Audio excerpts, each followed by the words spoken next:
So to give a few practical investment scenarios of investing in the stock exchange. So I'll take you back to 1996 when the first company listed on the stock exchange, and that was Nico Holdings Limited. They listed at a price of about 20 tambala, and now the share price is roughly around 48 kwacha. So that typically actually shows you that over this period of time, the share price has actually grown. And if somebody had invested, say, 10,000 kwacha in Nico Holdings, back then, today the money would have been worth, say, around 2.4 million. And if we were to use the very same concept and of the 14 companies that are listed on the stock exchange, from Nico all the way up to Icon, which listed last year, and somebody had been putting 10,000 kwacha in each and every IPO, today that 140,000 kwacha which are set aside to invest in all these 14 IPOs would be worth 9.4 million kwacha. That's a clear demonstration of the huge benefit of somebody investing in the stock exchange. And also a key issue to point out is that every single stock that has been listed on the stock exchange of the 14 companies, the share price has grown since the price which they had listed at,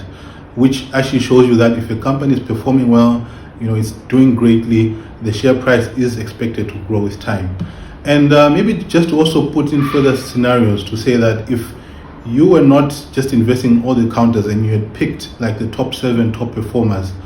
and you'd set aside 10,000 kwacha in each and every one of those IPOs, your money today would have been 17 million kwacha and not just 19.4 million. That actually shows you that if you approach the stock exchange from a more informed point of view, you engage your stockbroker, you engage your financial advisor, you're actually bound to make a lot more returns than the standard returns that one would typically make. Another key aspect that one should also consider is if you compare investing in the stock exchange to treasury bills, and you approached investing in treasury bills exactly the same way you have done by setting aside money at every single IPO that had happened. Instead of getting the 9.4 million from the 10,000 kwachas which you had put in every IPO, if you had done the same for treasury bills, today your money would have been 3.4 million kwacha, which is 65% less than what you would have realized if you had invested in the stock exchange.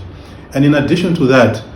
just think about if you increase the amounts that you set aside at each IPO, it means that your return would also exponentially grow. So if we take an example to say you are setting aside 1 million kwacha in every IPO and you had that cash, today you would have actually had 1 billion kwacha in terms of value of your stocks on the stock exchange.